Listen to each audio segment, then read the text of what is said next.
Anjar education society સંચાલિત શિલ્પા અને વિદ્યા મંદિર હું પરમૃત રચના આજે તમારી સમક્ષ વિષય ગણિત ધોરણ 6 સાથે આવી છું। વિદ્યાર્થી મિત્રો, આજે આપણે વિષય ગણિતની અંદર પ્રકરણ 9 તેમાં 9.2 અને 9.3 નો અભ્યાસ કરીશું। વિદ્યાર્થી મિત્રો, હવે આપણે સ્વાધ્યાય 9.2 માં દાખલા નંબર 1 જોઈએ। દાખલા નંબર 1 માં તમને રકમ આપેલી છે કે 5 ગામમાં પ્રાણીઓની સંખ્યા નીચે મુજબ છે। ગામ A, B, C, D અને E આ 5 ગામ છે, એમાં પ્રાણીઓની સંખ્યા આપેલી છે। હવે આ જે માહિતી છે એને તમે ચિત્ર આલેખ તૈયાર કરી અને દર્શાવવાની છે। તો આપણે કઈ રીતે દર્શાવશું? અહીં જુઓ, તમને એક સરસ મજાનું કોષ્ટક આપેલું છે। એટલે ચિત્ર આલેખ તૈયાર કરવા માટે સૌપ્રથમ આપણે એક માહિતી જોઈએ, ગામની કોલમ અને પ્રાણીઓની સંખ્યા। અહીં તમને બીજી એક માહિતી આપેલી છે કે એક ચિહ્ન એટલે કે આવું ચિહ્ન વર્તુળ કરેલું છે અને એમાં ચોકડી મારેલી છે। તો એક ચિહ્ન બરાબર 10 પ્રાણીઓ દર્શાવે તે રીતે ચિત્ર આલેખ તૈયાર કરો। તો ગામ A, હવે ગામ A માં તમે જુઓ, ગામ A માં 80 સંખ્યા દર્શાવવાની છે પ્રાણીઓની। તો આપણે અહીં કેટલા ચિત્ર દોરવા પડશે એ વિચારવું પડશે। તો અહીં તમને આપેલું છે કે એક ચિત્ર બરાબર 10 પ્રાણી। તો આપણે અહીં એક ચિત્ર આ રીતે દોરશું એટલે આ 10 પ્રાણી થયા, પણ આપણને 80 પ્રાણી દર્શાવવા છે। તો 10, હજી એક દોરશું એટલે 20 થશે, હજી એક દોરશું એટલે 30, 40, 50, 60, 70 અને 80, એટલે કે કુલ આપણે 8 ચિત્ર દોરશું ત્યારે અહીં 80 પ્રાણીઓ દર્શાવે છે, એ રીતે આપણે કહી શકીએ। હવે ગામ B, તો ગામ B માં 120 છે, તો આપણે અહીં 12 દર્શાવવા પડશે આવા ચિત્ર। તો આ 1, 2, 3, 4, 5, 6, 7, 8, 9, 10, 11 અને 12, એટલે કે 10, 20, 30, 40, 50, 60, 80, 90, 100, 110 અને 120। હવે ગામ C માટે 90 છે, તો આપણે અહીંયા 9 દર્શાવવા પડશે। 3, 4, 5, 6, 7, 8 અને 9। ગામ D માટે 40 છે, 1, 2, 3 અને 4। ગામ E માટે 60 છે, તો આપણે 6 દર્શાવશું, 1, 2, 3, 4, 5 અને 6। તો આ રીતે આપણે કોઈ માહિતી સંખ્યામાં આપેલી હોય અને એને ચિત્ર આલેખમાં કેમ દર્શાવી એ તમે આ દાખલામાં જોઈ ગયા। હવે આપણે પ્રશ્નના જવાબ આપવાના છે કે ગામ E ના પ્રાણી માટે કેટલા ચિહ્ન દર્શાવવા પડશે। ગામ E, તો તમે કોષ્ટકમાં જુઓ, ગામ E એમાં કેટલા ચિહ્ન દર્શાવવા પડશે? તો 1, 2, 3, 4, 5 અને 6 ચિહ્ન દર્શાવવા પડશે। એટલે આપણે અહીં લખીએ 6 ચિહ્ન દર્શાવવા પડશે। પછી કે છે કયા ગામમાં સૌથી વધુ પ્રાણીઓ છે? તો એ તો તમને આ માહિતી આપેલી છે, એમાં જ ખ્યાલ આવી જશે કે ગામ B છે, એમાં 120 પ્રાણી છે, તો આપણે અહીં લખીએ ગામ B। કયા ગામમાં વધુ પ્રાણીઓ છે, ગામ A કે ગામ C? તો જુઓ, ગામ A એમાં 80 પ્રાણી છે અને ગામ C એમાં 90 પ્રાણી છે, તો આપણે અહીં જવાબ લખીએ ગામ C। હવે સ્વાધ્યાય 9.2 માં દાખલા નંબર 2, નીચેની કોષ્ટકમાં શાળામાં જુદા જુદા વર્ષમાં વિદ્યાર્થીઓની સંખ્યા દર્શાવેલ છે, એ તમને અહીં ચિત્ર આલેખમાં દર્શાવવાની છે। એટલે કે આને માહિતીને લગતો તમને એક ચિત્ર આલેખ તૈયાર કરવાનો છે। બીજી એક માહિતી આપેલી છે કે એક ચિહ્ન એટલે કે આવું એક ચિત્ર દોરવાનું છે, એ એક ચિહ્ન બરાબર 100 વિદ્યાર્થીઓ દર્શાવે તે રીતે ચિત્ર આલેખ તૈયાર કરો। તો હવે આપણે એના માટે કઈ રીતે ચિત્ર આલેખ તૈયાર કરશું? તો અહીં એક સરસ મજાનું તમને કોષ્ટક આપેલું છે, વર્ષ। આપણી પાસે વર્ષ છે 1996, 98, 2000, 2002 અને 2004। સામે વિદ્યાર્થીઓની સંખ્યા જે છે 400, 535, 472, 600 અને 623 આ સંખ્યાને આપણે અહીં ચિહ્ન તરીકે દર્શાવવાની છે. તો કઈ રીતે દર્શાવશું? તો 1996 એમાં જુઓ 400 છે તો આપણે અહીં એક ચિત્ર દોરશું એટલે 100 થશે. આ એક ચિત્ર આપણે અહીં દોરીએ છીએ એટલે આ 100. હજી આપણે એક દોરવો પડશે એટલે થશે 200. હજી એક દોરવો પડશે એટલે થશે 300 અને હજી એક દોરશું એટલે થશે 400. એક ચિત્ર બરાબર 100 વિદ્યાર્થીઓ છે એટલે 100, 200, 300 અને 400. અહીં જુઓ 1996 માં 400 સંખ્યા આપેલી છે. હવે 1998 માં 535 છે તો પહેલા તો આપણે 5 દોરી લઈએ. આ 1, 2, 3, 4 અને આ 5. 5 તો દોરી લીધા પણ 535 છે એટલે હવે જે આપણે એક દોરશું એ આપણે કેવો દોરશું?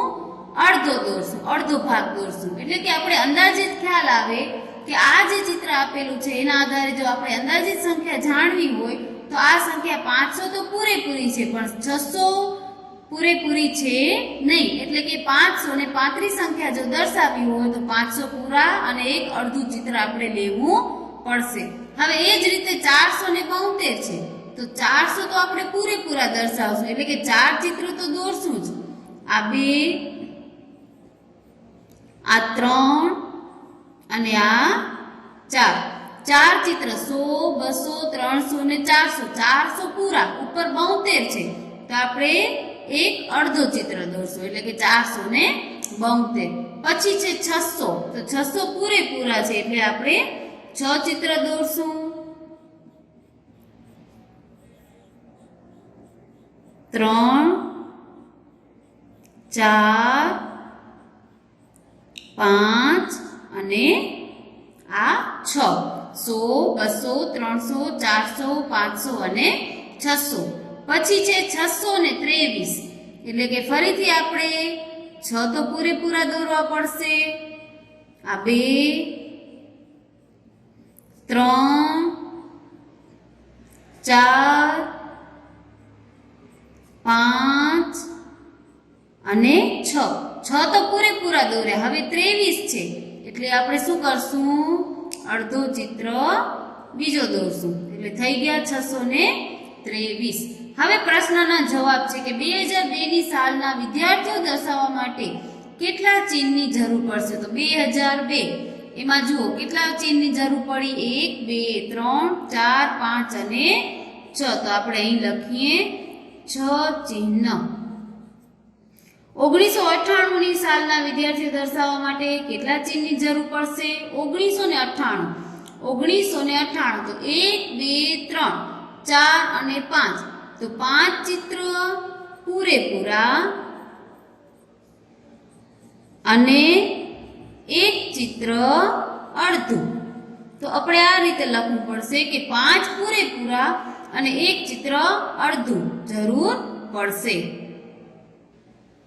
હવે સ્વાધ્યાય 9.3 માં દાખલા નંબર 1 છે એ જુઓ. વર્ષ 1998 થી 2002 દરમિયાન સરકારે ખરીદેલ ઘઉંનો જથ્થો દર્શાવતો લંબ આલેખ નીચે આપેલ છે. હવે આ તમારા માટે નવું છે. આગળ તમે ચિત્ર આલેખ જોઈ ગયા. અહીં જે તમને આલેખ આપેલું છે એ લંબ આલેખ છે તે સમજવાનું છે અને એના ઉપરથી આપણે પ્રશ્નોના જવાબ આપવાના છે. તો આવું તમને ગ્રાફ પેપર એ તમને લેવું પડશે. આ ગ્રાફ પેપર છે એના ઉપર તમને આ લંબ આલેખ દોરેલું છે. હવે આ લંબ આલેખ છે એ શેની માહિતી દર્શાવે છે? તો વર્ષ અહીં 1998 થી 2002 વર્ષ દરમિયાન ઘઉંની સરકારે જેટલી ખરીદી કરેલ છે એની માહિતી દર્શાવતું આ લંબ આલેખ છે. હવે અહીં જે તમને ચોરસ બોક્સ આપેલા છે એ ચોરસ બોક્સમાં તમે અહીં જુઓ 5 નો અંતર રાખેલ છે. તો અહીં તમને y અક્ષ પર 1 એકમ લંબાઈ બરાબર 5000 ટન. આ ઊભી લાઈન તમને જે દેખાય છે ઊભી રેખા એ y અક્ષ છે અને આ જે આડી રેખા દેખાય છે એ x અક્ષ છે. આ x અક્ષ અને આ y અક્ષ અને અહીં શૂન્ય દર્શાવેલ છે.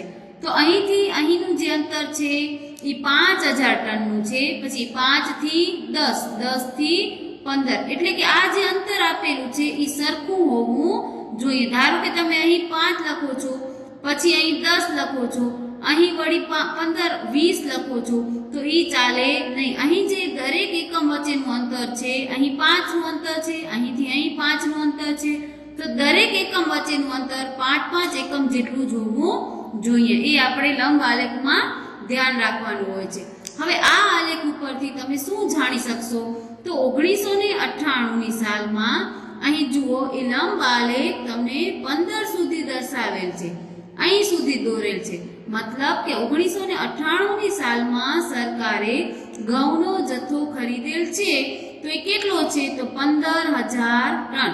અહીં જુઓ ટનમાં આપેલું છે, એટલે કે 1998માં 15000 ટન ખરીદેલ છે. 1999 નો તમે સ્તંભ જુઓ, 25 સુધી છે, તો 1999માં 25 સુધી છે. 2000માં 20 સુધી છે.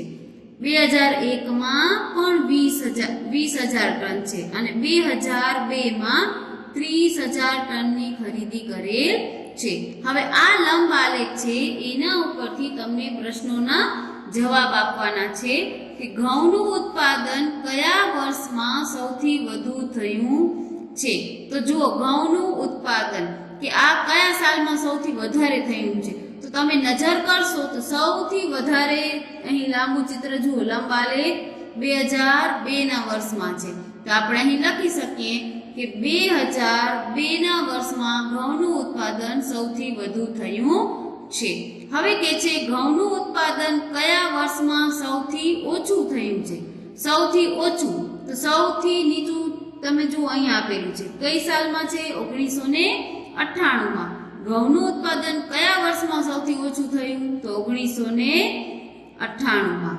પછી કે છે કયા બે વર્ષોમાં ઘઉંનું ઉત્પાદન સરખું થયું છે? તો સરખું આલેખ તમને અહીં દેખાય છે, 2000 અને 2001. 2000માં પણ 20000 ટન ઉત્પાદન થયું છે, અને 2001માં પણ 20000 ટન. તો આપણે અહીં લખીએ 2000 અને 2001. આ બંને વર્ષ એવા છે કે જેમાં ઘઉંનું ઉત્પાદન સરખું થયેલ છે. તો આ રીતે તમને લંબ આલેખ આપેલું હોય અને પ્રશ્નોના જવાબ શોધવાના હોય, તો લંબ આલેખ ઉપરથી પ્રશ્નોના જવાબ કેમ અપાય એ તમે આ પ્રશ્નમાં સમજી ગયા. હવે સ્વાધ્યાય 9.3માં દાખલા નંબર 2 જુઓ.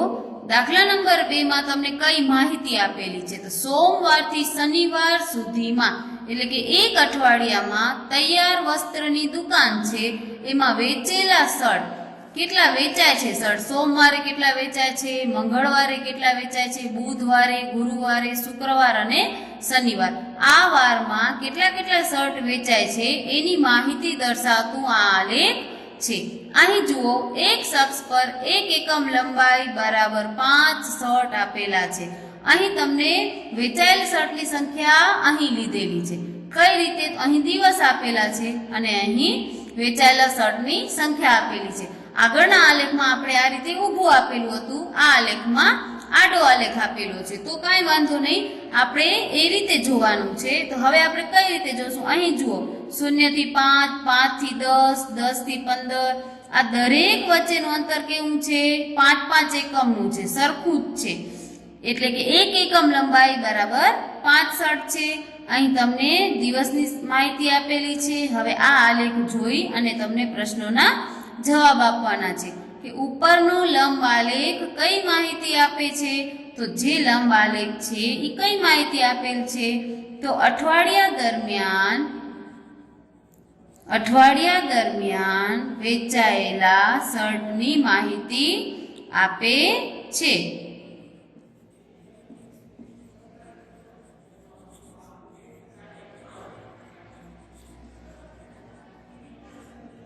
પછી છે શર્ટની સંખ્યા દર્શાવવા માટે આડી હરોળ પર કયું પ્રમાણમાં પસંદ કરેલ છે? તો અહીં તમને જે બોક્સમાં આપેલું છે એને શું કહેવાય? પ્રમાણમાપ કહેવાય. તો કયું પ્રમાણમાપ આપેલું છે? તો 1 એકમ લંબાઈ બરાબર 1 એકમ લંબાઈ બરાબર 5 શર્ટ. તો આ પ્રમાણ માપ આપેલું છે. કયા દિવસે સૌથી વધુ શર્ટનું વેચાણ થયું છે અને તે દિવસે કેટલા શર્ટ વેચાયા? તો સૌથી વધારે તમને ક્યાં દેખાય છે? આલેખ વધારે દોરેલું હોય શનિવારે. કયા દિવસે? તો શનિવારે. પછી એમ કે છે કે કેટલા શર્ટ?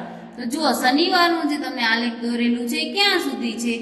તો અહીં આપણે આવીએ તો ક્યાં સુધી છે? 60 સુધી છે.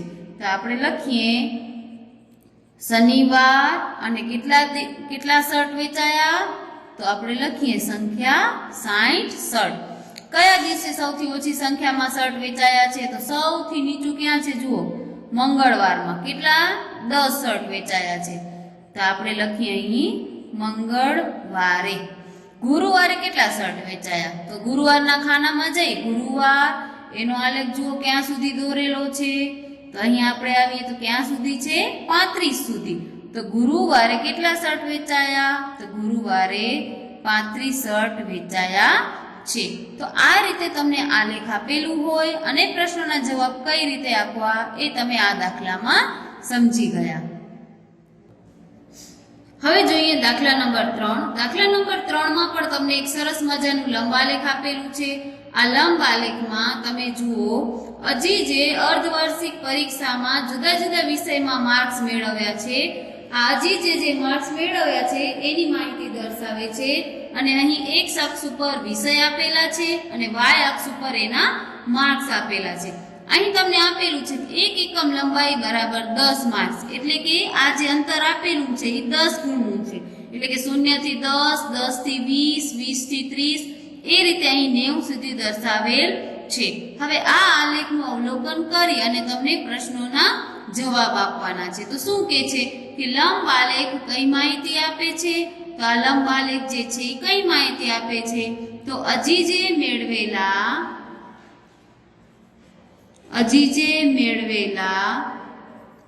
અર્ધવાર્ષિક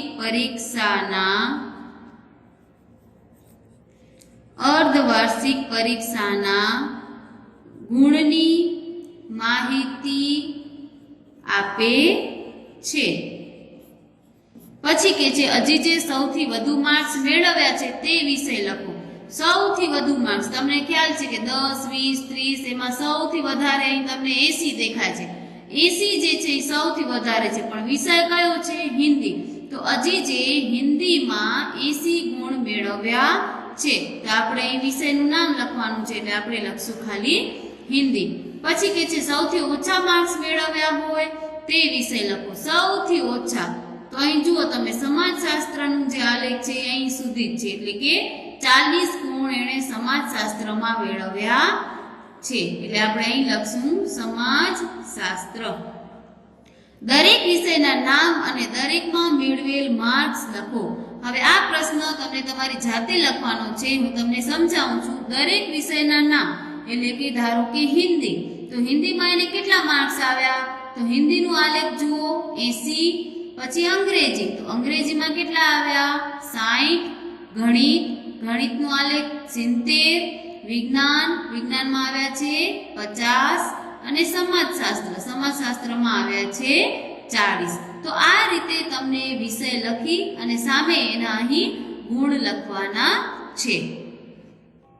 તો વિદ્યાર્થી મિત્રો, આ રીતે આજે આપણે 9.2 અને 9.3 એનો અભ્યાસ કરી ગયા. આની લગતી વર્કશીટ તમને મોબાઈલ એપમાં મૂકવામાં આવશે, જે તમને સારા અક્ષરે તમારી ગણિત પોથીમાં લખવાની રહેશે. Thank you.